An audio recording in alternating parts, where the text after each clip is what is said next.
VeeFam, welcome back. I am here, super excited to be here with the one and only health and fitness coach, Dad, Brave Bison, host of the Courage Show and one of the pillars of our CNC card community here.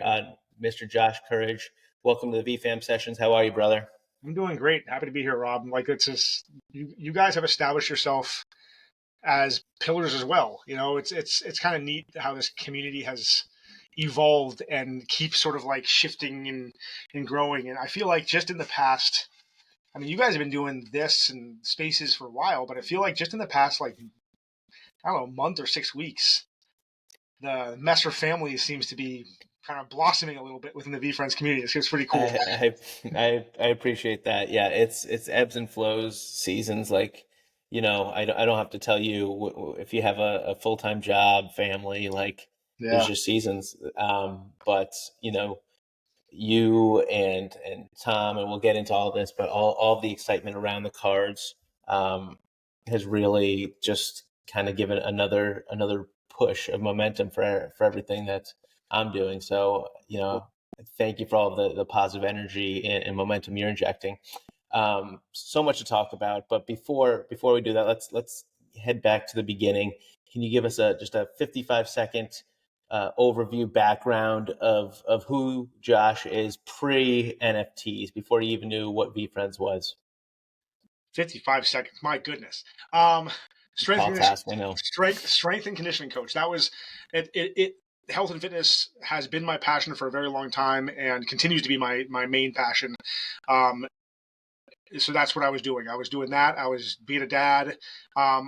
Super lucky to, and well, not lucky. I've worked my ass off to be able to have a career that allows me basically to be a stay-at-home dad and to still, make great money and do the thing that I love to do. And I worked my ass off since I was 22, starting the whole business to get to where I am today. But that's what I was doing. So training, coaching, uh, program design for health and fitness, nutrition, mindset work, and then spending time with my kids. That was my life before VeeFriends, and still is mostly my life before now currently with VeeFriends. So, but that's what it's been. That's what it's been. Just embedded in that stuff like crazy. A lot of hobbies too, but mostly that. On that, and there's so many rabbit holes I can go with you, just because there's just so much overlap. But in terms of coaching, do you have a sweet spot, something that you like to work on with clients, like physical versus mindset work, or is it just kind of to each It, his own it for depends the individual clients? person. It really depends the person. So I've been doing this. I've been coaching for 20 plus years, and it's evolved so much, right? I started off in like a big global gym. I moved to a more sort of private, do your thing gym where I had more freedom to do what I wanted to do, and that's where Courage Performance, which was my sort of first company, started kind of blossomed. Then I did my own thing in my own space, and then opened up two separate gyms, one in the East Coast, one in the West Coast. I was living the West Coast. Um, and now it's purely online. So when I had my gyms, I was coaching from young kids. I had like a kids class with like 12-year-olds, 13-year-olds, 14-year-olds, stuff like that. Even some 9 and 10-year-olds. To I think my oldest client was an 84-year-old that I coached. So like that, it was super massive demographic of all these people that I trained. Now it's not for the past 3 years since the pandemic, and I closed my gyms, I sold them, I shut everything down, everything's online. Now I primarily coach high school athletes. So so that's shifted some of the focus, but still in the end it's client by client. So some people need um, a lot more motivation or mindset or approach, or there's a lot of these younger guys who are just filled with anxiety at 16, 17 years old, and kind of working through that with them is a huge aspect of our training. Others, they're really good up here, and they just push and want that physicality, and we're working small little mechanical adjustments and things like that. So it just depends the person. But I do, if you follow me on Twitter at all and listen to the stuff I rant on, I am very much in here. That's because Sure. I just think that's, no matter who you are, that's where everything starts and ends. So It's so funny you mentioned high school. So I have done a lot of high school coaching with tennis, nice. and I had my first varsity job probably in '09, and my most recent one was last year. And just the difference in mindset and just what their priorities are in Yeah. just those 10 years is a world of difference. Yeah. Just this last year, the sports and everything is the last thing on their mind, even when they're playing the sport for Yeah. so many of them, because they're worried about the school, the grades, and everything. And it's just so funny when you listen to Gary and just how little that makes sense, but their just lack of perspective and their inability to enjoy the moment. Forget winning and losing, forget performing, just like the inability to enjoy the moment, making friends, all of it. I just have a lot of sadness, a lot for them Yeah. because you I can only share do that. so much with them in a short, 8-10 week season. Yeah. I share that. It's honestly some of the most challenging sort of psychological stuff that I deal with personally, and what actually sort of drives me and just like to just sort of deep thought and stuff like that. A lot of the times is my sympathy for some of these younger people and the amount of stress that's being put onto them and pressured onto them, and you know, it's crazy, and it's I see it both from a schoolwork thing, but then also when it comes to the sports, sort of as they get into these older stages and they want to be competitive and stuff like that, is like the college recruiting process for some of these guys to play at the next level. And we're talking like, I mean, I can't even describe the amount of like anxiety some of these guys take on to try to get to play like some low level Division 3 sports, which isn't it's still a big deal and still great. Um, but again, like objectively, having done all that sort of stuff, it's like that's nothing It's to not what stress it's over. about. It's just not. There's nothing to stress over. And I'm with Gary. I like 100% agree with Gary on school.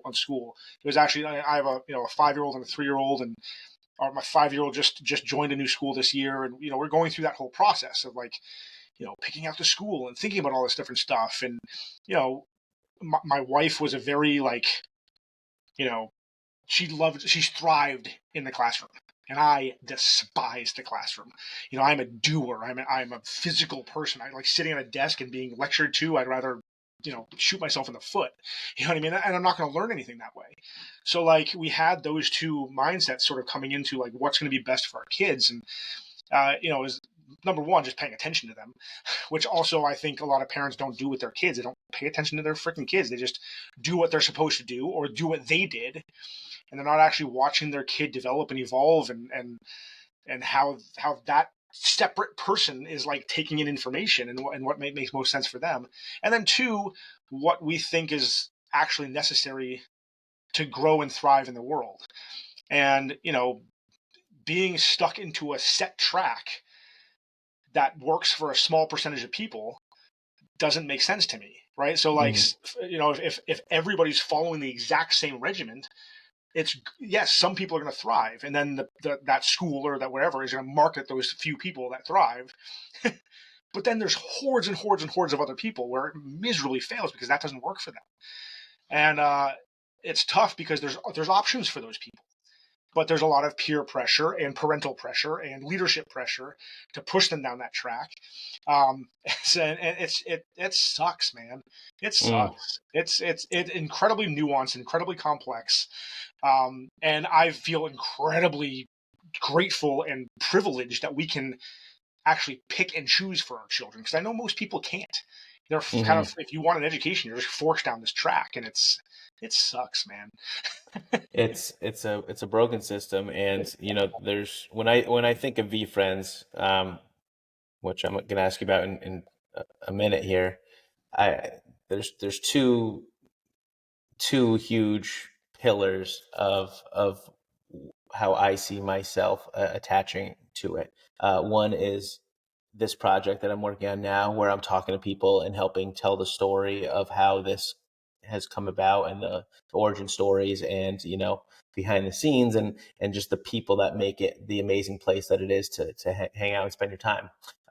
So that's one, and two, I know education is broken, and I know somehow, some way that the characters that come from this and the initiatives are going to play a huge part in uh, Well, transforming the way we think about education. I hope. and Mm-hmm. hope. I've talked with Jeremy about this. I talked with him about it on my stream once on my show. In fact, it's like my favorite show I've done because we got freaking real. It was pretty early on too that we did it. And then I talked with him at Comic Con, same thing. Just at this get together we had on Friday, and I just hash this out with him because it's my. This is a little dramatic, but it's like my biggest fear in VeeFriends that it becomes a click into the algorithm for more attention, but geared around kids. It's like the Blippy or Coco Melon, Mm-hmm. just a new version. Right? I don't know if you actually know. Do you know Blippy? I'm very well educated on Blippi Right. So and Mika and yeah. everything in So between. there's from my perspective again. Maybe I'll get hate for this, but from my perspective, there's positive aspects. I cannot stand Blippi. I just think he's not a great role model for kids because he's just like yeah, it's just Mm. totally over the top and crazy. And there's also a lot of like continuity issues with the way he teaches, but he's a genius, right? He basically he understands how to get product out in front of people, and he uses social media algorithms to make himself big. He's a very, very smart marketer. And he started off as a YouTube person. Now he has books and TV and multiple TV shows on multiple platforms. And he's not even Blippy anymore. The guy who started it, right? He like left because he had a kid and he went behind the scenes, and now he's just Mm. producing And this whole entire thing. then they have the animated Yep, series now yep. too. Yep. I mean, it's crazy. And to me, what I don't want VeeFriends to become is that. I don't want VeeFriends because Gary's good at that. Gary might be the best at that, of knowing how to hop on trends and attract people to his thing, right? So if he uses kids now, right, he's never done that before with any of his of anything that he's done, and he's done incredible things and raised God knows how much money and started so many businesses and helped so many businesses grow and blossom and thrive. Now you add kids to that, and it's like the greatest market in the world to just boom. And I think you and me and many other people see VeeFriends as an opportunity. There's a platform here to change the freaking world, right? It's like when it's not like I always tell people, like, what is Mickey? Who is Mickey Mouse? Like, who is he? You're like, Mm-hmm. I don't know, right? He's just a guy, he's just a mouse. He's a character who talks funny, right? But people connect to what? You're not connecting to anything. Who's Bugs Bunny? An arrogant, cocky asshole. That's who Bugs Bunny is. Like, but you're not connecting to anything deep. And Patient Pig and Brave Bison, those characters have something that you can truly connect to. So VeeFriends has a platform to truly change how people connect to something. I'm here. I believe they will, but my fear watching Gary talk and watching how he like promotes and pushes and my fear is that fine line of utilizing the algorithm to change the freaking world with these amazing deep connected characters.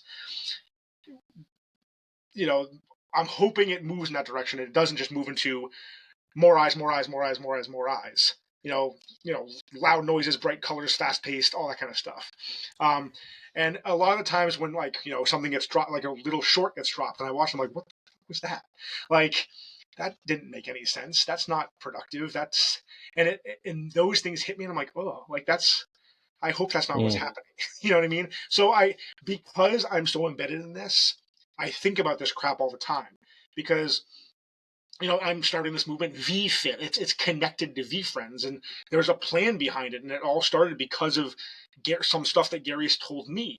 So I'm in this, and I have such deep rooted feelings and thoughts about how people can be affected positively and how people can change it. It takes a lot. It's not just like be brave, loud colors, bright lights, that stuff like that. That doesn't do anything, right? Mm. Like how can you? But if somebody connects to a character and watches that character go through processes to experience fear and then face that fear and overcome it, and they can see that and feel that process happen, they're like, I know what bravery means. I know what that means. I want to replicate that. I want to be like that, right? And it's not just shoved in your face. That's again, it's something. It's why like I always go back when I talk with this about people. Like I personally think the best kids show ever is Mister Rogers. Just right. It's like it's I was raised slow. on Mr. Rogers. Yep. It's slow. It's composed. It's calm. It's deep.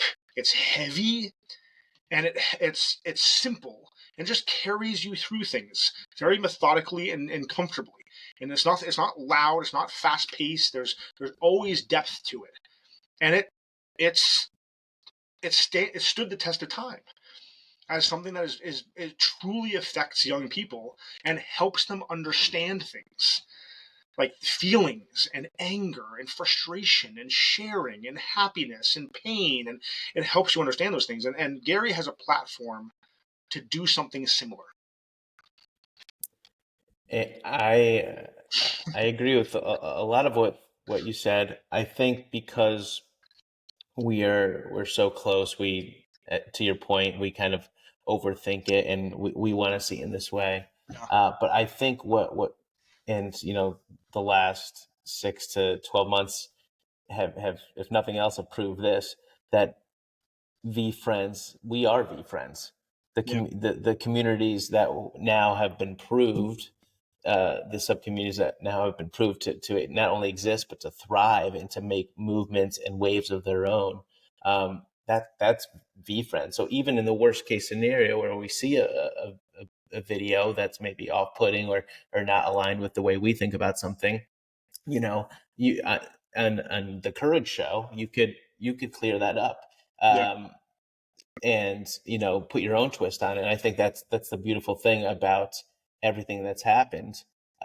And but yeah, no, I totally agree, and I think the answer is both. I think there it is going to be fast paced, getting attention. A lot of it's going to be a even bigger business than it is right Yeah. now. But to Gary's North Star is wanting to his reputation, wanting to have the most people ever at his funeral, and to changing the world. And in education, I know, has always been a sore spot, and he knows it's broken. And he's talked about physical health. So I think all of these things, over this many decades, however long it is, will be taken care of.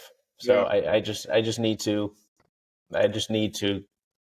stay on my course, on hoping that becomes true. Yeah. I mean, Um, I say this stuff, and I know it can come across as me being like complaining about VeeFriends, but that's not my intention. My intention no, no, no, I is I don't think that at I, all. I believe in V. I mean, clearly, fucking like clearly.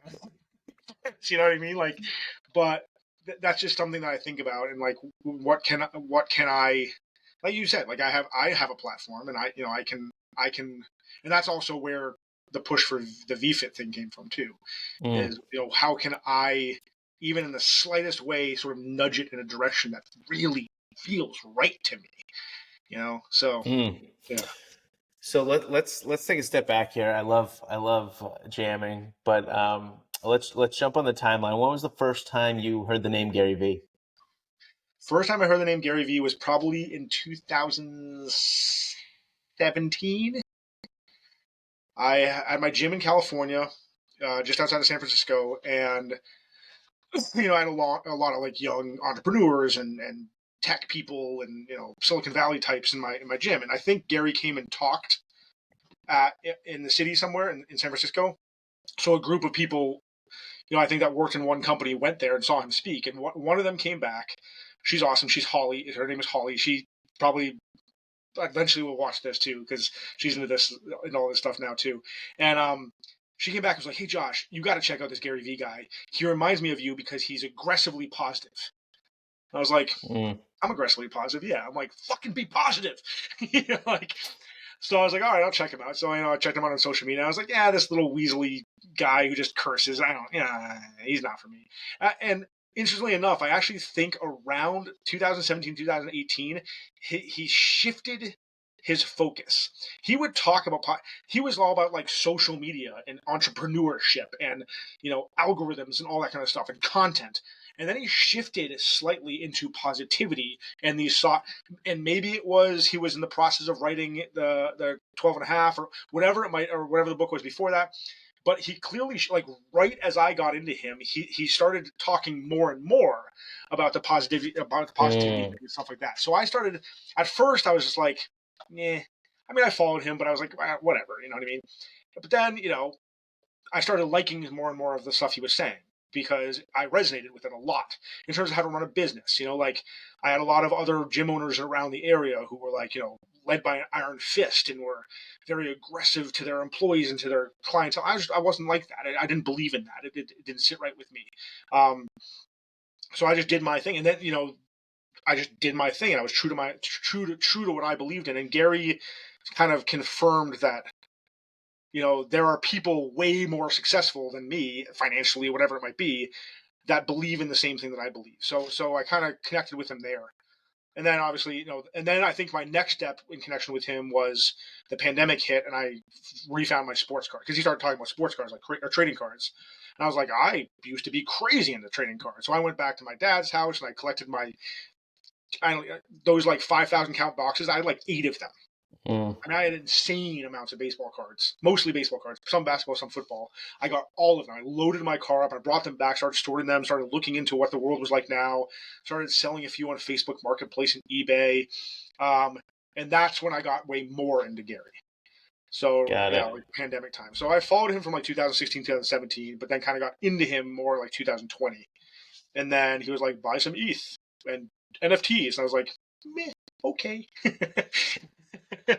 At that point, you got a taste. Were you experiencing some? I mean, you said you were selling, but were you experiencing enough financial gains from his advice that you were No, blindly not at all. going in, or you just? Not at all. Not at all. What I got to with him, I vividly remember when he announced the VeeFriends project. I remember talking to my wife and saying, I believe what he says. Like, I genuinely believe him. Like, he's a little crazy. He's a little rough around the edges. He curses way too much. He's a little maybe too high strung for me or my family, but I believe him. When he says, I think this is going to happen, I believe him. And I watched what he had done. And I was like, yeah, he's not an idiot. And, he's honest. He doesn't make shit up. He doesn't force things into something that he wishes. When it comes to bigger picture things, he's like, oh, I wish this would happen. He's not averse to change, which I like too. So when he was like, I think NFTs, and he explained some NFT stuff, and it made sense to me. It truly made sense. And I was kind of like looking at how people are and how people act and how people think. It made a lot, and especially with the way things shifted in the pandemic, of being more enclosed in your home and trying to identify with things, because it's much Mhm. harder to identify because you're not out there experience things physically. So how are we going to identify with more things? So collectibles went crazy, and it just made sense. So I wasn't like, yeah, NFTs, but I was like, I'm gonna jump in on this. This will be kind of my first big sort of alternate investment in something. So let's mess around and do it. And I kind of liked what he was talking about, and I liked the idea early on of what he was talking about. I obviously had no clue it was going to turn into the Series 2 or the cards, but I could see the idea. I could see the books and the TV shows and the Mhm. theme park things, and I could see that. I could see that. It made sense to me. So that's why I did So, it. so you were April, May, early May 21. You were getting your ETH. You were getting your MetaMask, and this is before we even knew it was called VeeFriends, before we even knew there were characters. Were you checking out? Were you tapped into any of the discords, or at that time the No, um, I jumped on Discord probably about a month or two after he sort of announced there was a Discord, because I had no idea what it was. Like, then once I did, then I like learned that Discord was like an alternate form of social media that people could go to and just like chat. I was like, okay.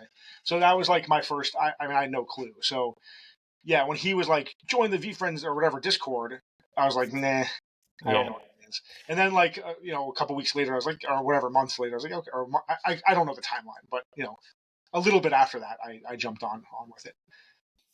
I'm bad with remembering exact timelines and stuff, but That's all right. That's what I'm here to help. okay, awesome. Good. Tell us about the Brave Bison. I don't know. Okay, this is kind of interesting. So I remember when he kind of first threw out all the characters and was like, "Yeah, we're doing this Dutch auction thing." I was like, "I don't know what that is, but okay." And I forget exactly what I bought. I think I had purchased like 1.5 ETH or something like that, maybe two, because I was like, I can do this, and then we've invested a little bit of cryptocurrency, and we did a few other things as well in crypto, but not a lot.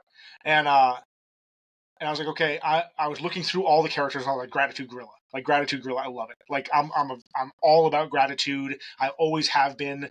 And then the gorilla was like it was a good draw. I mean, like, come on, these draw, like seriously, like Yeah. it was one of the few Right. that were like, that's That pretty you cool. resonated with. Yeah, Yep. yeah. So I was like, all right, let's see what happens. I was like, who knows who's in on this? And I know there was like a delay with the mint drop date or something like that. And, Right. that was all nerve wracking. And I was watching Gratitude Gorilla go down. So the first day, I think the lowest one went was like 0.8. I was like, hell no, I'm not going to spend 0.8. That's ridiculous. They're going to go down to point. Some other ones are already down to 0.5. I'm going to do 0.5. Wait for 0.5. And I think day two, I think they sold out. I think the lowest I got was like 0.7 or 0.75 or something like that. And I was like, fuck. So I was like, well, I screwed that up. So then I was like, I don't know what I'm going to do now. So I was like, I was hooked on gratitude. So I was like the gracious grizzly bear, but I couldn't get over the whatever the heck's going on here. I Yeah. just couldn't. I couldn't get past that.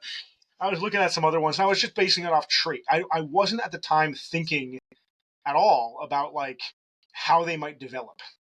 I Mm. was thinking about me. I was thinking about what I connected to, both the trait and the character.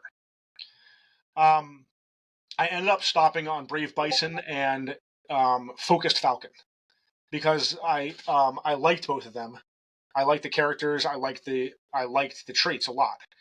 Um, and ultimately, weirdly, this the funny story, right? I didn't get Gratitude Gorilla at 0.7 or 0.8, but I bought a rare Brave Bison at 1 because that's smart.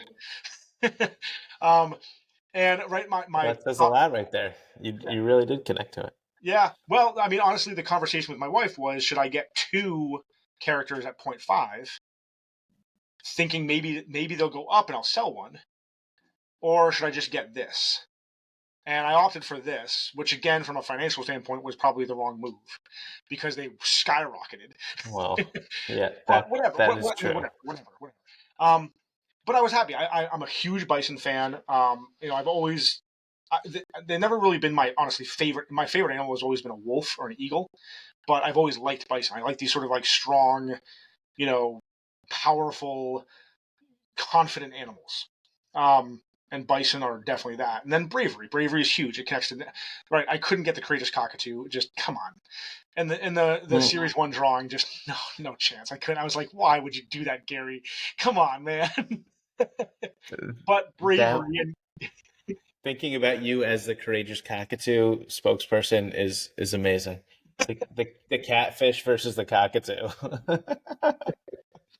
that would be like an actual equal, equal. No one would take anything anyone did Yeah, seriously. yep.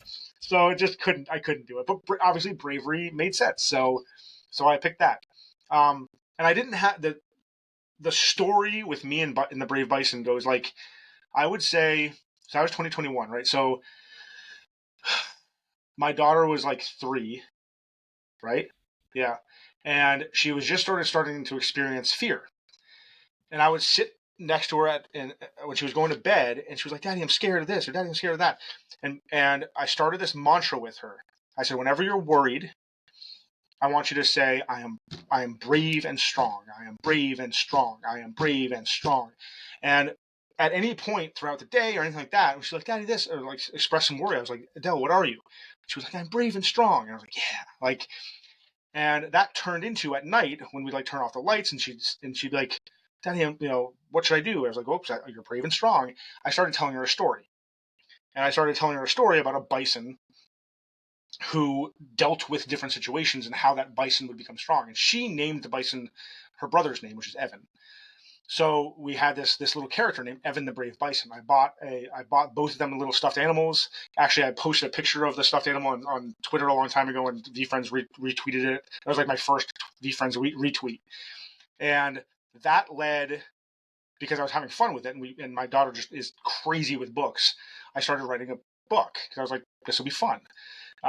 It was just for the sake of doing it, because when I was telling her stories, I would randomly just rhyme stuff here and there because I just like doing that. Um, and so I just wrote a book. I was like, oh, this is kind of cool. I was like, hey, what if I did like a collaboration with VeeFriends? You think they'd want to do that? And I was like, well, I don't care if they want to. I'm going to try. So that was the first time I started like pushing something towards VeeFriends. And got positive feedback with it. I actually worked with like a very very well established comic book writer who there was no chance I was ever going to afford anything with him, but he drew out some sketches for me, and I put together like a little. I actually have it still upstairs, and it's on the cover page. It says Gary fucking V on it because I thought that would catch his eye, and it has like all the sketches, and it has like the transcript of everything, and a little cover letter for him, and everything like that. And the first time I actually went, there was another project I was a part of, Candy Digital, which does a lot of sports stuff. Yep. And they had a meetup in New York City, and I drove to freaking New York City just for this meetup because the year before Gary came to the meetup. So I rolled into that meetup with the transcript, being like, I'm gonna hand this to him. I'm gonna talk to him about it. He never showed up. Whatever. Talked to a lot of cool people. Met a lot of cool people. It was fun. And then that's why I went to VCon. I hate big crowds of people.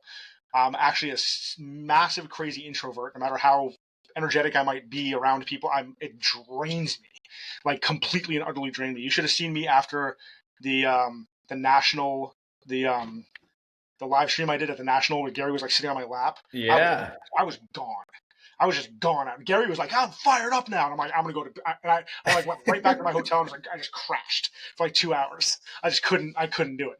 So it just drains me. So anyway, so I was like, I'm going to go to VCon just because this will definitely be my opportunity to give him this transcript.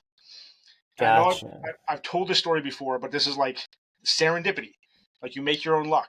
And I remember listening to, what's his name? Really cool speaker. Everybody always says he's like the best speaker at VCon, and I always forget his name. Super, super, super cool dude. But he actually spoke. It was like the only speaker thing that I really went to, and he talked about sort of making your own luck and stuff like that. And I remember, I It's obviously bumped him. blanking on me too. Oh my Yeah, God. I can't it'll believe it'll probably I pop. watch his videos every day. Yeah, yeah. He's an awesome guy. Right, he was like a rapper in the '80s and like all this other stuff. That was Oh, we're thinking about different. I'm okay, thinking okay, about something okay. else.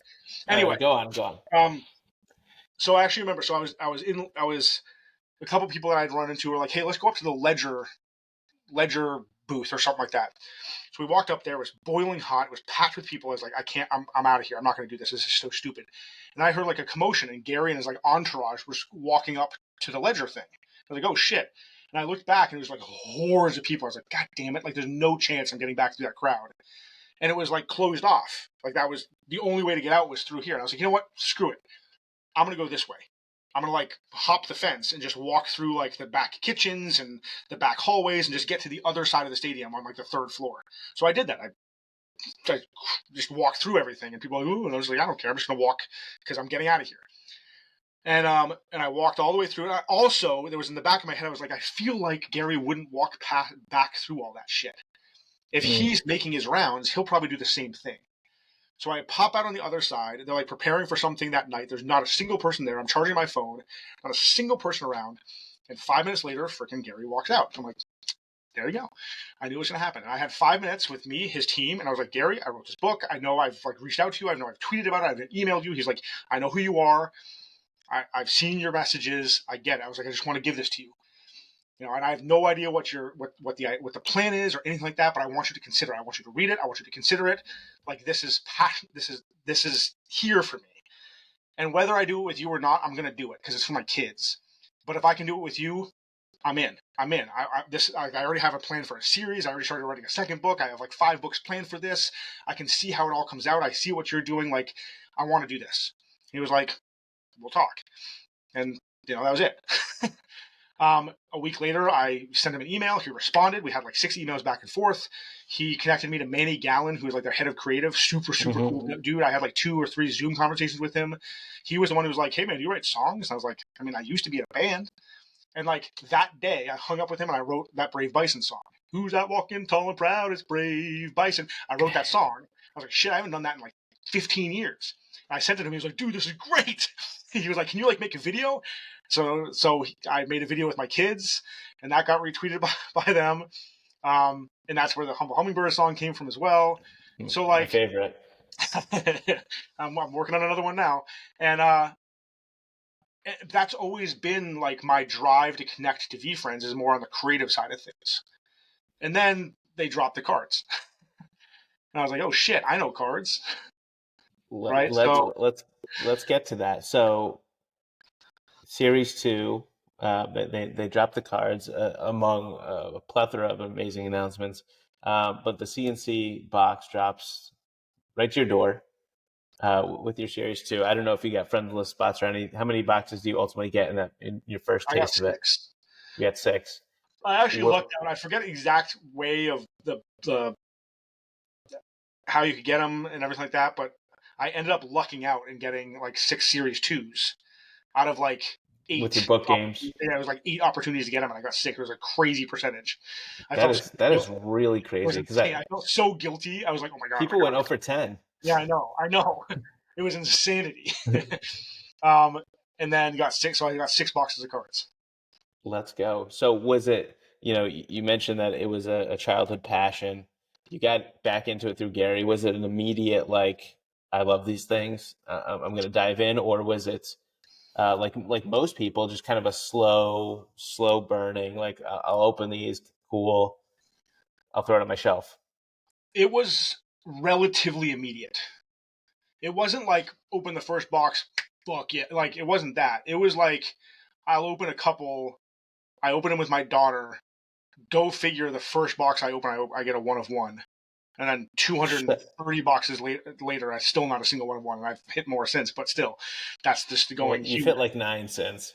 Yeah, I hit 6 in like 2, but so I made percentage wise, it's almost equal at this point. But what I think what happened was okay. I was very involved in the community because of my desire to collaborate with Gary on the book. Every time he did a space or did something, I like jumped on and I tried and I got an opportunity. Like I was able to be pulled up onto a space and I brought up character development and book collaborations. So I was able to sort of continue to grow within the community. So I was very involved in the community at my level at that point when the cards dropped. So I saw an opportunity to help educate the community on cards because it was pretty clear within like a week. A lot of people who were active on Twitter didn't really know what to do with them. Mm. So one of the first things I did was I made a video on how to protect your cards. I pulled up penny sleeves and I was like, here are penny sleeves, and you put them in there, and then these are top loaders, and you have the semi rigids, and just did like a minute and a half video on how to protect your cards. And that ended up a whole bunch of DMs and a whole bunch of conversations, and people would ask me questions. And I was like, oh, this is kind of neat, and that and I was like, I wonder if I could sell these because I saw them up on eBay and all this other stuff. So I was like, I'm gonna, then the story goes. People who know me well, as I sold 2 patient pigs for $25 each because I pulled 2 patient pigs like this. I pulled them. I was like, oh, okay, whatever. It's just a patient. Okay. I was like, oh, so we were like me and who was really early on. And I remember Lee. Lee was someone I connected with really early on. Blue collar Eddie, he was somebody I connected with really early on. We were creating the market on this shit because we were like the first people like really starting to sell. The other one was Jeremy because Jeremy was not working for VeeFriends at the time, and he was kind of like he was doing his streams and his spaces and stuff like that. So he was really the more vocal person with them, and yeah, I started like, oh, I can sell this stuff. And then before doing any sort of streaming, I actually started doing mystery packs. And the only reason I did mystery packs was there was a live breaker for baseball cards who did mystery packs, and I liked them. They were really fun, and um, I had just made a bunch of baseball mystery packs because I wanted to see if I Mm. could do it too. I was like, I'm going to send some to this guy Jabs. I'm going to send some to him, and then see if maybe I can sell baseball mystery packs. So I had just done it. I was like, ooh, I'll make VeeFriends mystery packs. So I made like 20 mystery packs. I consulted with Lee. He was like, yeah, that's a cool idea. Try it. I remember Eddie bought a couple of them and I sold them out like bam. I was like, damn, okay, sweet. So I made like a series 2 mystery pack. And then I started sort of establishing myself as a seller. Then I made videos on how to package things and how to ship things and all this other stuff. And then people started reaching out to me and asking me questions. And I started making deals. And I was like, I could probably flip my way to another VF1, which is my ultimate goal. So I got really into the cards at that point. And then Mm. my biggest thing was I purchased like, I don't know, 80 something boxes. And I sold all but 12 of them for a massive profit because I just worked deals with this. I was like, I don't want this crap. So I worked them down, I worked them down, I worked them down, I worked them down, then resold the boxes. And then it was probably after that big, huge flip, I was like, and it was actually after I got my Series 1 finally. I did what sent me over there was I was trying to sell. I made a core set that I wanted to sell, and nobody was biting. And I remember someone on like Twitter ended up selling like 3 or 4 of the tier 1 cards. And one morning I woke up and I was like, I'm just gonna like auction these on Twitter. And it was like 10 a.m. And I just said, I'm selling the 10 tier 1 cards, including the gift goat. Make me offers. And because I had sort of established myself and whatever the algorithm worked, it hit a lot of people. So I got all these responses and I just started playing them off each other. And I ended up selling, and I will say this publicly, I sold the 10 tier 1 cards plus gift codes, so 11 cards for $4,200, Wow. which This is pre or post VCon too? pre VCon. This Pre is pre me VCon. doing any live stream breaks. I was, Yeah. wow. I So, vaguely remember that. The cards were so not on my radar at all. yeah. Um, and I feel like that happening like pre Cardboard Summer is wild. Yeah.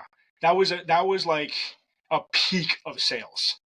Like, because a handful of other people were getting some sales. And I don't think Gary was doing anything. Actually, right around, yeah, they just sort of had built themselves up, and then nothing was happening, nothing was happening, nothing was happening. And then they just sort of started coming down towards VCon. And once they started coming back down, that's when I started doing breaks. I followed breaks all the time. I was like, you know what? I don't really know what else to do with this. I'm gonna do a box break. And Jeremy had done a couple with the Series 1 boxes. And I Hmm. actually consulted with him. I called him and was like, hey man, um, we had a great conversation, and he's just, what? How do I do this? I've never done it before. So I like downloaded Twitch. I was like, do I do it on YouTube? Do I do it on Insta? I don't know how to do this shit. But it was like Twitch is where you live stream. So I got Twitch. I set up my iPad, and I offered people to buy. I forget maybe it was like $15 a pack or something like that. And they sold out really fast with like 2 boxes. Like, this is freaking fun. I was like pulling names out of a hat and opening the cards. I was like, this is super cool. um, and I think I did like 2 or something like that. Then Tom started doing like just, and we were also like just opening boxes on stream. We weren't. That was another thing we started doing on stream. So like the OG crew, me, Tom, Lee, Jay, Blue Collar, RJ, and a couple other people. Like, it was just us, just like, let's open some cards together. And then Tom started doing like the box battles. And I don't know if he told the story, but from my recollection, it was RJ came on. We were just like screwing around with the box battles. RJ came on and said, "We're playing for keeps," and it was like so uncomfortable. We were all on stream like, Yeah. and nobody had even met RJ. All we ever saw was we didn't know what his face looked like. And he just That's came so on like funny. really gruff and aggressive, like, "We're playing for fucking keeps," and we were like, "Whoa, dude." And I honestly think that like I joke with Tom that that was when Tom shifted into being like the asshole Tom, because he started like ripping on RJ for being so aggressive. That was the birth of it. Yeah, That's a cool moment. I'm pretty sure Tom was always pretty an angry dude anyway, but but at least openly in the VeeFriends community. Right. But then he was like, oh, maybe I'll do these box break things, these battles, the box battles, and I did like 3 or maybe like 5 like selling breaks before VCon hit, and then there was a VCon card night, and it was like, yeah, some shit just got real. That was a real moment. Before we dive into that, and then Cardboard Summer, for in the spirit of someone listening back to this, or reading the book that will come of this in decades, give us the cheapest price that you bought a box for. $120. $120. Yeah, which I don't think is as cheap as I've heard. I've heard somebody getting boxes for like $100. $100. The recently, we're talking on November 1st, 2023. You could buy a box for about, I think, 330 through VeeFriends via Fanatics. Yeah, you can like go on 35 to Thomas Stream right now. $35 a pack. Yeah, go on Thomas Stream. I think it's like 285. I was Soon selling it for there will be no 75. boxes. Yeah, I mean, eventually, I still think the big thing is that our community is tiny still. It's so Mm, tiny. There's 55,000 boxes, which in the grand scheme of things, it's not a lot, no. but there's not a lot of people. Really, there's not actually a lot of people going after them. So I still think that like, I mean, I think VeeFriends just has piles of these things. I mean, just think of like Mohit. Mohit has 300 something, which seems bananas. That's one person that's 300 box. I mean, I say that with all this crap behind me, but like, um, but that's 300 out of 55,555 boxes. That's not. Mm, That's a fraction.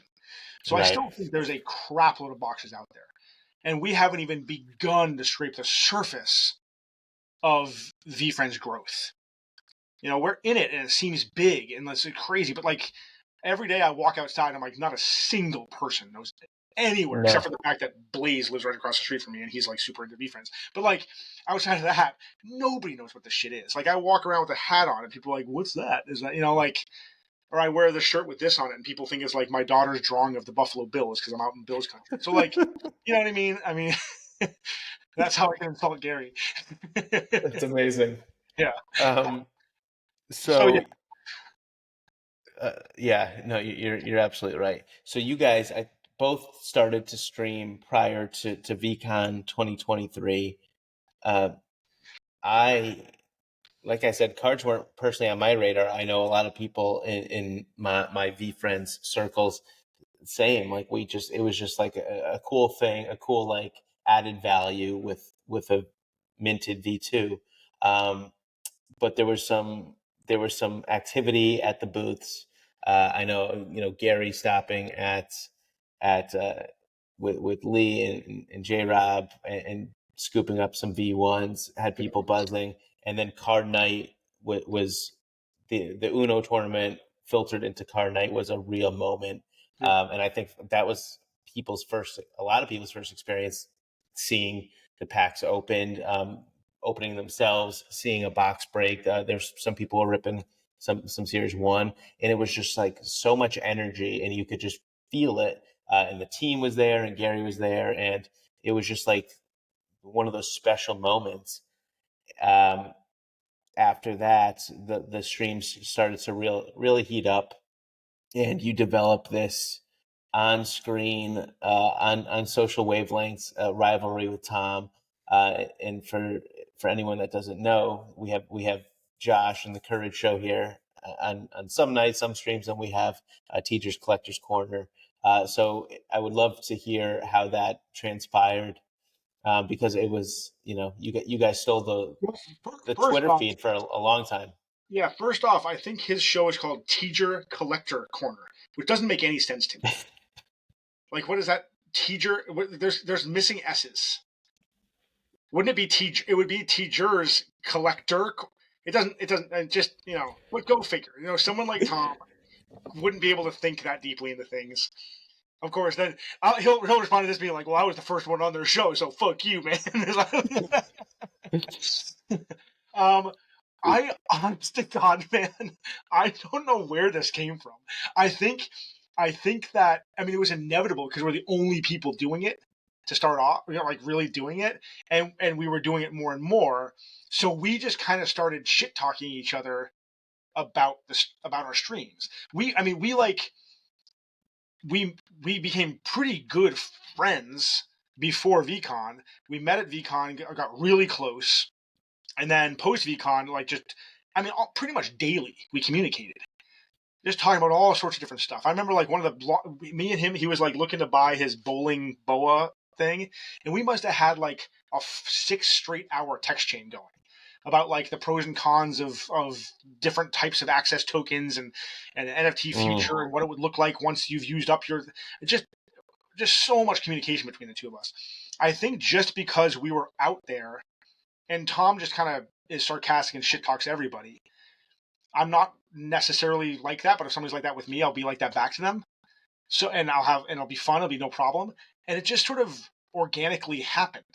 And then because we were on social media doing it, just like, hey, I'm going to do a stream. And Tom was like, yeah, it's a fucking stupid stream. I was like, yeah, fuck you. Your stream is stupid. Then people sort of like, oh, oh shit, oh shit, oh shit. So then we just kind of played it up. And I think at one point when our stream, like, I honestly think it was, I think a lot of it also came from the fact that like I had so many connectivity issues with mine. So Tom just like ragged on me about it. So I was Right. like, well, if you're gonna make fun of me about that, I'm gonna make fun of you about shit. So then he came up with this idea. He was like, hey man, can I like, I can't give it in this sort of stuff. I can't, peel away the freaking, sausage or whatever the hell the phrase is. That's a horrible phrase. But anyway, The onion. I think the first back and forth video we did, he made a video. He was like, he like poofed his chest out and had like a bison on his shirt, and was like, doing squats or something like that. He was like, hey man, I'm gonna post this and that cool. I was like, fuck yeah, do it. And I made some post with him being like, I just washed myself off of like 400 pounds of blood, and now I got to, and we just made that quick little video back and forth, and it just like everyone's like, oh shit, this is that conflict. And then I think it got exaggerated, or then it like took off even more when he had his like blow up stream with Gary. When he had Mm-hmm. like 1,000 people show up on that thing, like everybody's like, it was just insane. And then his screen broke, and Gary was being the biggest asshole in the world. And Tom's response to that was like spot on. And then I also sent him. I made a video like helping him. I made like a response video, not to that, but just to him struggling, like got your back, or something like that. And then the idea of like making these videos together came up. Which I don't think is maintainable for either of us, because that's not something either of us actually enjoy doing. um, but it just sort of happened organically. It just happened organically. And it was so fun, and it was just, it just added to it. Like for weeks, you guys were going back and forth, Yeah, churning out like edited videos that were funny and creative, and you know, I don't think there's too many people out there that thought you really disliked each other, but it's just fun to have. And I said this to Tom too. It was like a fun like Letterman versus yeah, yeah, Leno kind of thing. Like whose team are you on? Even though we're all on the same team, so yeah, yeah, so fun. And this is pre Fanatics, and the cards are going wild, and you guys are like the pillars. Like on these nights, we're hopping into Josh's stream, and he's doing uh, battles or breaks or flips or packs, and teachers doing it on these nights, and it was like must see TV. I yeah. say so super fun, and I think that made cardboard summer. And then in comes, July 2023. A bunch of people in the community get this email that they're invited to this tournament at the National, where they're coming up with this new CNC game. I'd love to hear your initial reactions when you first learned that the game was being developed. You're going to the National, all the things. Um, yeah, that was cool. It was always no. I mean, Gary very early on said, that this war game is not compete and collect. Like, there's way more to this game. I mean, obviously, there's more number, and the amount of times I went on Discord from like pre-comic or pre-national to national, just to like get these big things with people. Like, yes, of course the game's. It was like, nobody cares about this. It's just war. It's stupid. I'm like, it's been publicly stated. It's going to be evolve enormously, and just so many times it's ridiculous. Um, anyway, I real quick, I actually posted a video at Card Night at Comic Con. Oh Jesus, at VCon, Econ. and I made a state. I was like showing everybody, and I was like, "This is what a simple game of war can do. Like, this is crazy. Mm. Imagine what'll happen when it evolves." I think Andy and Adam both retweeted that one. Just like this, it doesn't matter if it evolves; it's still big, Sure. right? So having the evolution was what a lot of us were just waiting for, and I liked it. It was simple yet had some complexity to it that involved strategy. Because again, you can shit talk all you want about a blind box break, but you know what I mean. It's still 100% luck. Mine and Tom's thing about who's going to win, it's just the dumbest thing in the world. That's what makes it so great. You know what I mean? So now there's a little bit more skill involved. It's still luck based, obviously, but yeah, it was an exciting process to then sort of be one of the people who could go there and be a part of this. And Gary and the team is all there, and the energy was really great, and everybody was super supportive, and it was a really cool experience all around. And then to see the intensity that the game brought. It was really fun, and ultimately the table, it wasn't even the final table. It was RJ and Thought Wrong that had like just this An insanely epic epic battle. battle, and everyone was crowded on the table, and Rips was like, I have so many pictures of him just freaking out with his shirt up around his face, and Gary was just like freaking out. It was a really exciting thing, and it was just like, this is what this can become. Right, like we know this is still the beta version. There's still more to this game. There's still way more evolution to this game, but this is what it can become. There's an opportunity, and that's what clicked with me. That's like literally, I went home to the hotel that night, and I don't know if I texted my wife or Dale and was like, "We're doing the CCC series, the Courage is Compete and Collect series." We're doing this. Right, we're hosting tournaments. I can see the future in this. Mm-hmm. We're going to be a part of this in some way, shape, or form, or I'm going to sort of become an advocate for this game in some way, shape, or form, and be a part of its growth. So, yeah, it was a really cool experience to be around that for sure. And besides the thing that I did at Comic Con, there's never been anything else like that. Which is a perfect segue into only a few months later, October 2023.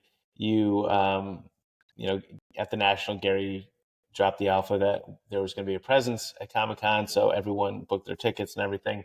But you hosted the first CNC tournament at Comic-Con. So which unofficial, excuse me, just like this podcast. Yeah. But talk to us about that. I mean, because for someone that was watching the stream at home for both the national and that, I felt the same kind of energy, if not more, for Comic Con. So Yeah. I'd love for you to riff on that. I'm sure it was a lot to put on, but just the experience being there and then having your best friend win the whole thing. Okay. It was national time was my turn to shine. Like right before national, I pulled my second one of one, and then I pulled an auto at national, and then I did that huge live stream with Gary at national, and I pulled two big one of ones after national. I was just riding, and then Comic Con was Tom's time to shine for sure. But yeah, so basically the night after that official tournament, I was like, "Yep, we're doing tournaments online. I want to do something live. Like this will build up to something live." My initial idea was to actually start a string of tournaments that would then basically winners of a handful of these tournaments would be the people that go and compete live or play live. What I didn't factor in was that watching it online is actually pretty boring. There's some people who really like it, enjoy it, but the second you start playing Compete and Collect on a stream, the viewership just like, which doesn't really matter. And I'm still planning to do a bunch more, but the idea of sort of that being the stream was maybe too much. So I, audibled pretty quickly on that one after the first big tournament. Cause I think a week and a half or something like that after national is when I hosted my first online tournament. Like that's how quickly we jumped right into it. Right. It's true. And then probably 3 or 4 days after national, I was like, "Oh, I'm gonna go to Comic Con. I'm gonna host a tournament. I don't know how, but I'm gonna do it." So I started.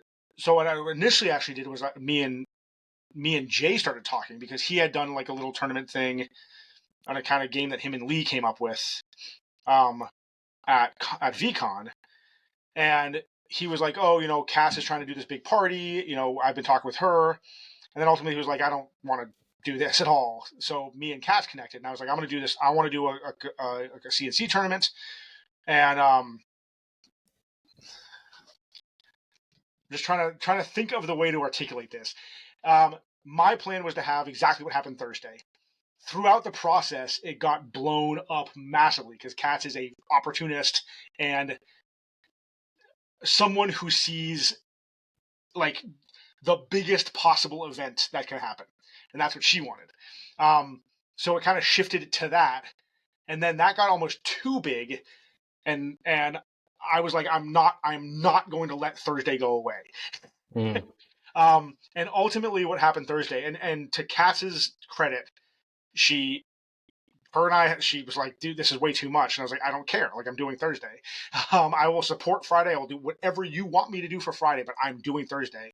And to her credit, she really, really helped and supported that. Like, she was the one who got that venue that we were in, and a handful of other stuff too, getting some of the bigger, like the CGC sponsors, stuff like that. That was her.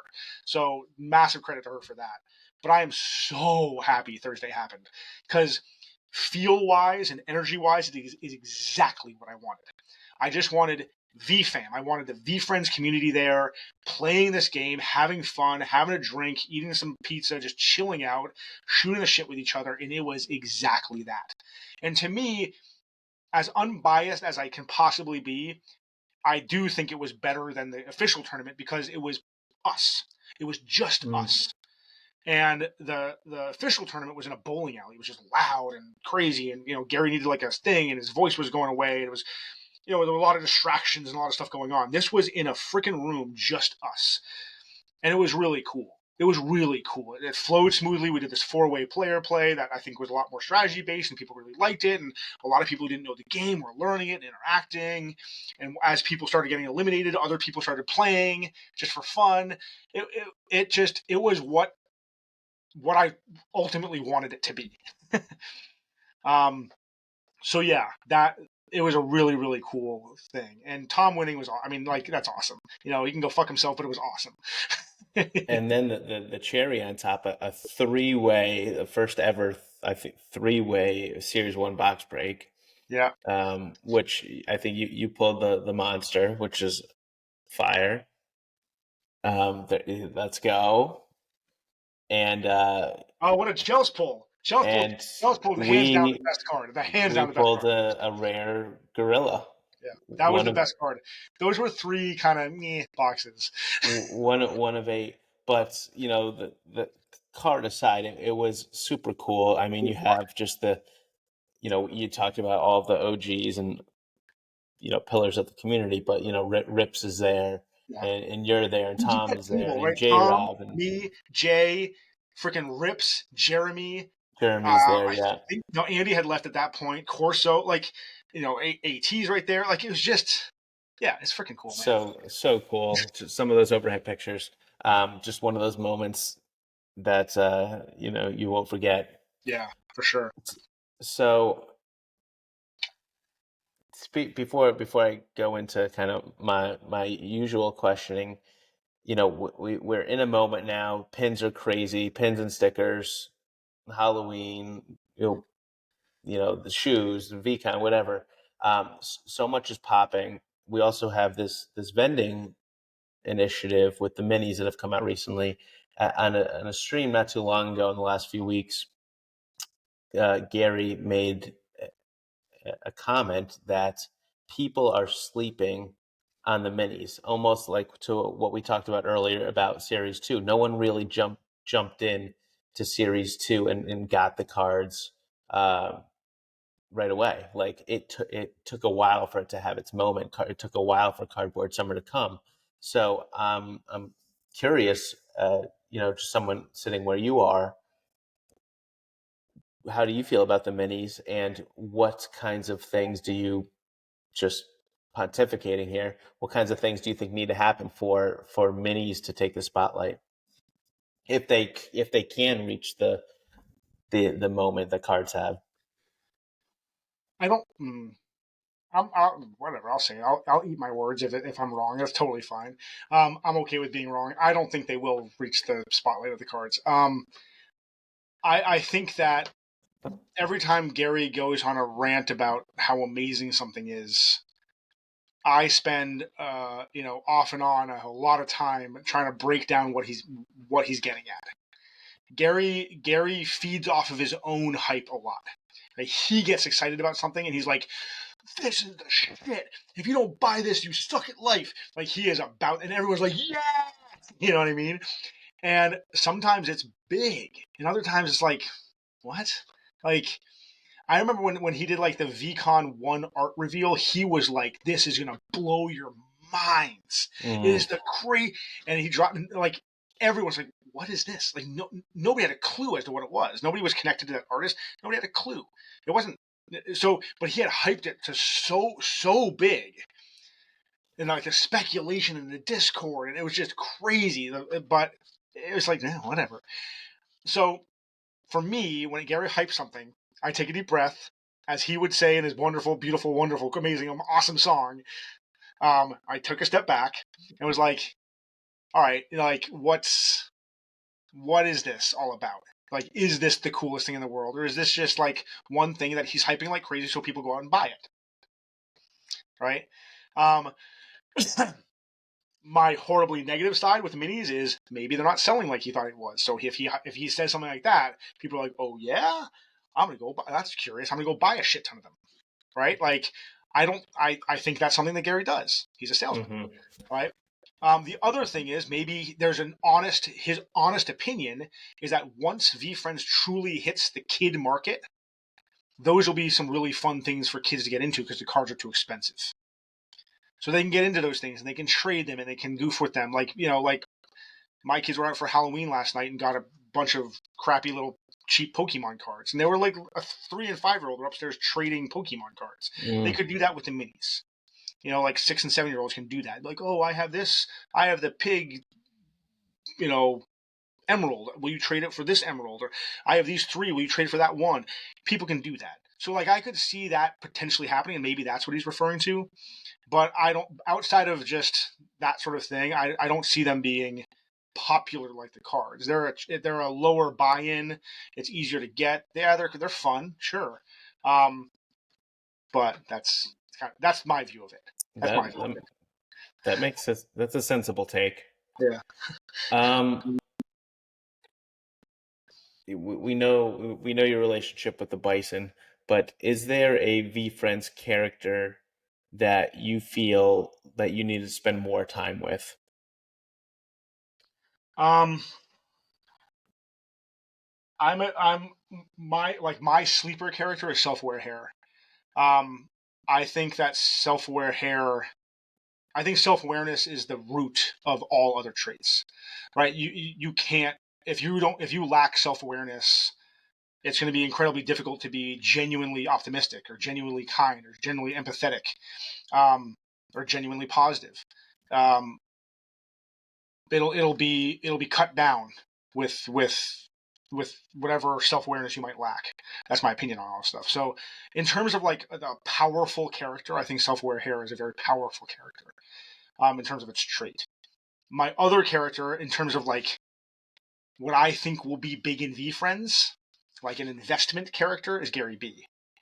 Um, Very Lucky Black Cat is the logo, so of course it's big. But Gary Vee said multiple times Gary B is his favorite character. I mean, go figure. Mm. And I think like a TV show comes out, a cartoon, like my visualization. I said this all the time is like you have like this, like, I don't Jurassic Park when they get there, Yeah, yeah, they have that little DNA strand thing that comes out. yeah. Like, The that's Gary Vee. narrator, It's gonna come out Jiminy and there, Cricket. yeah, He's going to be the exactly, Jiminy Cricket, the exactly, narrator for all stories. yeah, Yeah, he's my Gary B is my number one. yeah, I just think in that people aren't going to resonate with the logo. People going back to Mickey Mouse are going to know what it means, yep, but they're going to love Gary B. They're yeah. going to love the That's going to elephant. be, yeah. And long term, my opinion is that will be the most recognized character because it will be the most prominent character in everything. So if it's a show about with that focuses on an adventurous astronaut and adaptable alien, Gary B will be involved. If it's a book that involves Brave Bison and, I don't know, some other animal, Gary B will be involved. You know what I mean? Mm. That's sort of the way I view it. So I mean, I'm not going to like buy a Gary B shirt because it doesn't mean anything to me.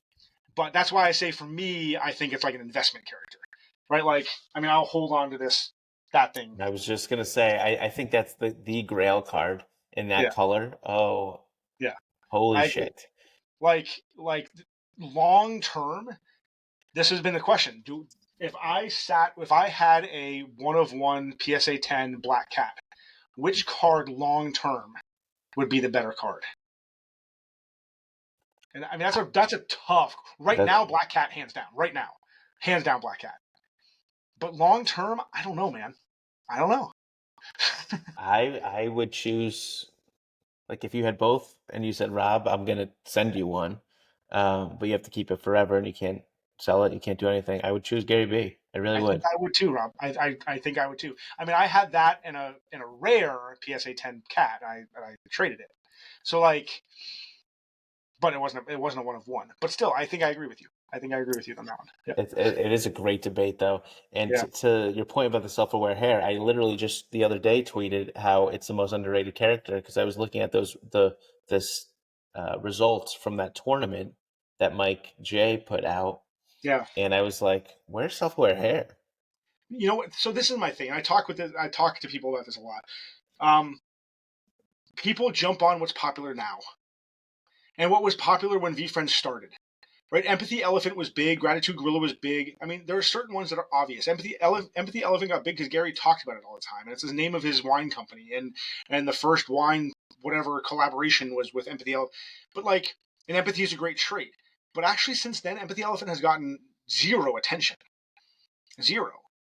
But because of that, Rare Robot was unheard of until the Rare Robot song came up. Mm. Like nobody cared about Rare Robot. That wasn't a thing. And then Rare Robot song was the first song they dropped. And all of a sudden they're like, oh damn, this is a new thing. We never seen VeeFriends animations or something. And that was the first one that popped up. And now everyone's like, Rare Robot. And then Gary's obviously, because he's hyping the song, he's like, Rare Robot's awesome. And then Rare Robot goes, and then it's one of the 10 scarce cards, right? But like Legendary Lemur is a In scarce the card too, and pin, that gets no love. Flex and right? Fox, like got a lot of attention with marketing. It's almost a lot of like the booth has always of the in real life booth always has Flex and Fox. It's a predominant character, right? So like my big thing is to and Gary's talked about this is the same with sports cards. Like look what happened with Jolly Jacko. Gary announced, I'm big on Halloween. Wait till you see what comes up with Halloween. Halloween characters are cool. I love Jolly Jacko. And then Jolly Jacko like took off as like one of the most popular characters right now. Right now. But in 2 months, nobody's gonna fucking care about Jolly Jacko. No. You know what I mean? So like, what are those ones that are gonna stand? So in terms of like collecting, like yeah, I think it's important to think about things like traits that will be big. That's honestly, and again, I say this without being a biased Bison lover. I don't see how this is not going to be a massive character. I mean, bravery is Makes huge, and a bison is a badass animal. Right? That's why I'm in all reality, I feel bad for like the courageous cockatoo or the compassionate catfish. Like compassion is a wonderful trait, and a fucking catfish, like really, like you know what I mean? Like how do you it? So I just think there are certain characters that are combined with characters with great characters with great traits. And when you have that mm, combination, it's destined for popularity in my mind. right. So self-aware hair is one of them. Like optimistic otter, I think could very well be one of them. That sort of perspective pigeon, I think could be very well be one of them. That sort of thing. Kind Kudu, totally underrated, I think. You Yeah, but just gotta I just still go think back to what he talks about all the time. yeah. I mean, I think Kudu. He did say this one point. I think Kind Warrior is going to be the popular character. I don't think the Kudu is going to be a Mm, huge character. I think Kudu is going to end up becoming. I mean, he said this is going to happen. It's why they have like the tapir and the wallaby and the kudu, is that they're going to become representatives of where that animal is a popular animal, mm, right? So like the kinder kangaroo and the wild wallaby will become like the VeeFriends national animal of Australia or something like Australia. that. So I think that's where a lot of these sort of unique and interesting characters come from. And he said, I mean, he said as much. So like this isn't Yep. No, really no, speculation. So that makes that maps. yeah, Um, Amazing, amazing. Real quick, I always like to ask this question. We're in a community of in a sea of non-communities, like Gary says. There's kindness all over, giveaways, so many things. A lot of people, even just in the card community alone, just do amazing things for each other. Is there someone that you can out slash give roses to, that normally doesn't get them? Someone that does things a lot behind the scenes, that doesn't like to take credit. Uh, can you think of anyone off the top of your head? I know we could do 5 hours just talking about the amazing people in the community, but curious to see if anyone jumps to the forefront of your brain. The first person that popped in my head, and I know she gets some love, a good amount here and there, is Tina, license plate girl, art by Tina. Um, Her and I connected actually a long time ago. Um, she would claim that I introduced her to, or sort of got her into VeeFriends. Like she knew about VeeFriends and stuff like that, but I was the first person she like communicated within the community, and she's been through so much. Like she's been through some crazy, crazy stuff. If you ever listen to her story, it's just bananas. And she's also has like, I mean, she was like raised in Hollywood. She's like friends with superstars and all this other stuff, but has been through some shit and Mm-hmm. came out the other side through all of that. So every single thing in her life pushed her towards just being a shitty person. You know, like most people who have dealt with the crap that she's dealt with would come out horrible. And she came out positive and energized and generous and kind. Um, and yeah, I mean, she's a pretty remarkable human. You know, like it that's the type of stuff that always fascinates me is meeting people who overcome certain things. And I know people who've been through stuff similar to her, and man, they are messed up. Right. And I she comes out with such a bright light from all of that stuff, and it floors me. It really floors me. So she's a pretty amazing human. I love Tina and look forward to getting to know her more. I met her at this past VCon, and yes, definitely a bright light. Before we get into our last segment, I just want to thank you for not only for coming on. I know how busy dad life and you know juggling all these hats that you wear. So I really appreciate your time and appreciate, as I said at the top, just everything that you and have done for our space here. Uh, I think you personally, and then if you open it up more to everyone else in the card community, have really helped on board and changed a lot of lives for the better. So thank you for that. Rob. So this last segment is called Micro Macro Spitfire. So I'm going to rattle off a lot of quick questions. You can get super general yes no one word answers in the macro, or you can take your microscope out and get really descriptive as to why your answer is what it is. Okay. All right, so here we go. Someone that's just getting into VeeFriends for the first time needs to follow who? Oh boy. Um, I mean, definitely Gary Vee, obviously. um, that's a really tough one. I feel like right now, off the top of my head, is House of Ren. He's doing like daily trait talks, and I think they're really informative and nice. And he's a very informal person, and he's just like, oh, sympathetic squid or whatever. He just starts talking. That's a good one to follow. Um, your Sorry, my screen just bugged out. Your Grail. We kind of touched on this. Your Grail card. If you could keep one card for the rest of your life, it would be what? Series one of one, Gary V, Auto, Brave Bison, that PSA 10. Let's That bad boy. go. Yeah. It's a So I beaut. have my Grail card. I have my Grail card. You you are in a league of your own, my friend. Favorite teacher you had growing up, and one reason why? I don't remember his name. He taught history. and he told amazing stories. I love stories. He told history through in depth and sort of original stories, and I love that. And he just entranced me. That's a mark of a good teacher. CGC or PSA? We'll settle this. Jesus fuck. Um, for VeeFriends card, CGC. The time machine tiny ogre can be traded for what in the future? Oh boy, in the future, a Series 1 box. Oh, if there was a new law where you had to get rid of all of your social media platforms except for one, you could only have one on your phone, which social media platform would you keep? I mean, I prefer none, but Twitter. Definitely use that the most. Favorite movie? Batman, 1989 Batman with Michael Keaton. Favorite concert you've ever been to in your whole life? Ooh, wow. Um, Probably Foo Fighters. Relatively recently too.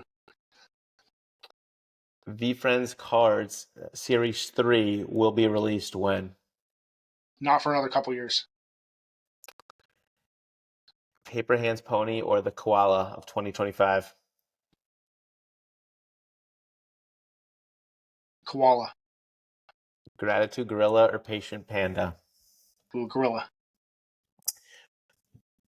If a brand influence, or excuse me, what brand influencer person, whomever, if they came out with an NFT project today that you'd have to drop everything and go grab it? Uh, I'm not like a brand or influencer loyal person, so I can't think of one honestly. And not, I mean, I like certain things, but I just wouldn't. Nothing would like make me aggressively move towards it. Honestly, Would you rather have a 2-hour group dinner with Gary, you and 9 other people, or a 15-minute one-on-one? 15-minute one-on-one. I'm a one-on-one guy, 100%. When you picked up Gary in the air like you were going to body slam him, what did you say? I said, Gary. That was my favorite. Not that, but right after that was my favorite moment with Gary. Right after that? Yeah, I've talked to him a lot at this point, and obviously like had him sitting on my lap and all this other stuff, and I had a handful of opportunities to talk to him. That was my favorite moment with him for sure. If I'm gonna change it because my last question usually is if you could ask Gary V one question, what would it be? For someone that has an opportunity to ask one question, and often that's all you have time for, what type of question or what question should someone ask them? Um, I think if you're struggling with something personally, I think it's great to ask someone you trust and look up to a question that could help you. I think that's really important. For me personally, the question I always want to come up with a question that hits hard. I don't want like a, hey, what's your general goals with VeeFriends? No, I want something that's challenging. My favorite question I asked Gary was, where the hell is the fitness? I know you believe in fitness, and there's all of this awesome positivity, but there's not a single character that represents health, like deep health. And how can you be a patient, kind, optimistic, empathetic human without taking care of yourself first as a healthy person? And you know, he agreed that is the basis of everything. Is being a healthy person is the only true way to really deploy, or however he does it, deploy, or whatever the fuck he does, deploy all these traits, right? that's the healthier you are, the easier it is to be able to do that. And he didn't have an answer for me. And again, I've said this a lot in my live stream, and this is where VeeFit came from. He slapped me on the chest and said, "You do it." And I I literally saw looked at that him. clip. Yeah, I literally looked at him and said, "Okay." And that we took a picture, and I walked away. That was it. And you are. So for those of you out there, I, like myself, that see VFit, love it. Um, what would you tell them A, why to participate, and B, what is your vision for the VeeFit movement? VeeFit is everything I see in the fitness influencer community is a response to that, which is we see health and fitness as an extreme. We're not educated on health and fitness. We don't learn it in our schools. We don't learn what it means to eat properly. We don't learn what it means to fuel properly. We don't learn what it means to sleep properly, hydrate, recovery. Um, it's just not taught. And then what we learn on health and fitness, thanks to social media, is the extremes. Extreme diets, extreme exercise. We're motivated by people like David Goggins, who's like, motherfucker, run 7,000 miles, you're weak, bitch. Stuff like that. And I love that dude. I actually talked with him a long time ago before he got super popular. And I like that he motivates people, but that's an extreme. And VFit is what I represent in fitness, which is how do we get realistically everybody to understand what it means to be healthy. It doesn't mean running a marathon every fucking day. It doesn't mean dropping everything you've ever known about nutrition and going on a carnivore diet or going vegan. It doesn't mean that shit. It means small and few incremental changes in your life that can create a habit so that you can then, that can just be embedded in your psyche and in your soul for the rest of your life. And that's how fitness happens. And every true person in the fitness industry who is there to change lives, not there to make billions of dollars and get 7 trillion likes, that's what they teach, is these boring, super simple, small, incremental things that can become habit. And that's what VFit is. So the way this is starting is every single day I will post a simple, basic exercise that someone who hasn't really done anything besides maybe walk between their bedroom and their freaking bathroom could do. And it can scale up. This is how I ran my gym. In the CrossFit world, everything was like, here's a workout, let's scale down to people who suck. And 90% of the fucking population was down here. Mm. So it was psychologically crazy. I came in and I wrote everything for this person. And then you can scale up. So if you're extreme, be extreme. If I say do 20 squats, do 500. If I say go for a 5-minute walk, go be like Ron and run a 100-miler. Awesome. I applaud you, and I love it, right? But the focus needs to be on these simple, basic things. And it's not about being shredded. It's not about, it's about being a little bit healthier. It's about not having an obesity epidemic in this country. It's about not having a crazy, insane high rate of metabolic disease in this country, right? Like diabetes is just common.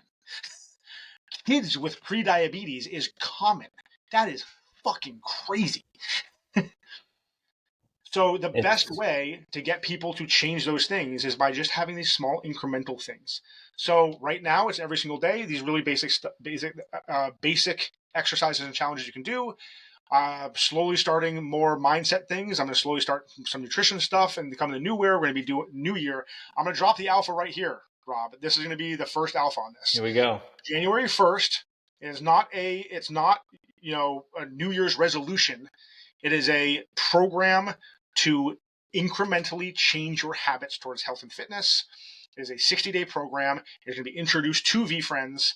It's something I've done in the past. I call it 60 Strong. And I'll probably just call it 60 Strong again. It is actually, back in the day, my response to 75 Hard, which is, again, this extreme fucking bananas thing of like, do this or else quit. And if you miss one day, you're out. Go fuck yourself. I'm like, what the fuck? Seriously? Like, I'm like that, so I get it. But 99.9% of people aren't like that. So which means most people who do that fail. And what happens when you fail? You get discouraged. Yep. And you go eat a bunch of ice cream. So actually, for all the people that 75 Hard helps, I guarantee, I can't prove it, but I theoretically guarantee that way more people fail it. And it actually hurts more people than it helps. That's such a good point, and Yep. so true.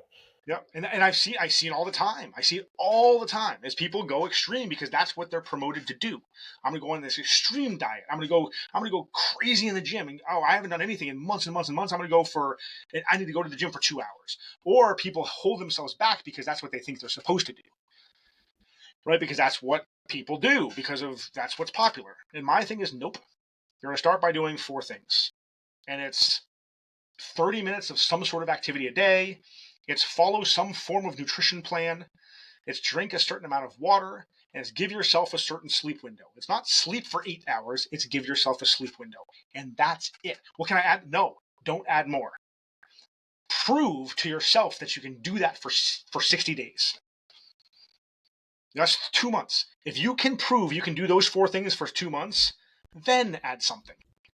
But everybody's so fucking eager to go all the way to here, to all the way to 10, right? And I'm like, prove to me that you can do 30 minutes of movement a day for 60 days, and most people can't fucking do it. So let's not worry about here. Let's not worry about 10. Let's worry about 1. One day at a time, and it's so fucking true. Boy, all right. Alpha, you guys have it. 60 strong. Well, It'll be pending. 60 strong. Maybe 50, maybe 55 strong. 55. We can do 55 strong. Just cut it back 5. Five bonus days. On day 56, don't go eat a freaking cake. That's not what it's about. You have created habits where every day you wake up, it's part of your fucking life. That's what it's about. And that's what VeeFit is evolving into. Is a place where people can feel truly supported at their level to change their habits towards being healthy and to get educated and get supported in that manner. I love it. I think for anyone that completes the 60 strong, maybe they go into a raffle for the 1 of 1 Gary B card. No. I had to float the idea. There'll be all sorts of cool stuff, and I have plans for VCon, and the VeeFit thing, and my goal here is again all online fitness programs that I've all these people I talk to. It's about like how many people can I get in, because if I can bring in 2,000 people at $20 a month, it's going to be this. I'm like, yeah, but what about a program that helps people, even if it's 5? I actually there was a very popular ex-football player, NFL football player, who I was friends with, who started a program. He retired from football, on the cover of some magazines and all this other stuff, and he started a program that was like that. And I called him out. And I remember I called him out, and his business partner called me. We had a bunch of conversations, and I ran into him at the Arnold Classic, a big, huge bodybuilding competition. And I walked up and I was like, "Listen, dude, he was like, dude, you I literally shut down for 2 days, and I had to completely reimagine my entire life after your email to me. Wow. Because you were right. I was focusing on how much money I could make off this program. I wasn't focusing on helping people. And I was like, good for you. He didn't say that. He didn't respond to my email. So I was like, I don't. And I was so proud. I was so proud. He actually now does it really. He now does like a religious male, for men, finding yourself and through fitness and emotions and all this other stuff. And he's still a wacky, crazy dude who bleaches blonde's hair and all this other stuff, but he's moved towards truly, genuinely helping people. And even if I played 1% role in that, I feel so good, because it pisses me off when it's not about the message. It's about it's about the likes and the hits and the views and the money. Mm-hmm. It's got to be about the message. So for me, I want to try to find a way to do that for VeeFriends. It's not about me getting 10,000 people paying me money. It's about me getting 10,000 people moving. Even if it's free, I don't fucking care. I want them moving. I love that. I'm very much looking forward to seeing it progress and transpire and evolve into 24 and beyond. Such a cool movement. I'm such a sucker for falling in love with all these little micro movements and sub communities that stem off of the larger umbrella. So yeah, it's cool. It is super cool. Josh, again, can't thank you enough. Thank you for all that you're doing. Obviously, planning on continuing, and yeah, we're all better for it. So appreciate you coming on for a jam session, and yeah, can't wait to talk to you soon.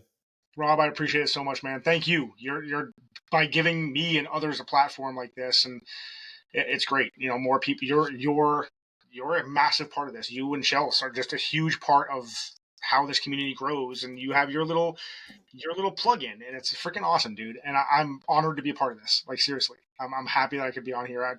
Anytime I want to make the time for it. I really appreciate it, man. Awesome. Appreciate you. Thanks, Rob.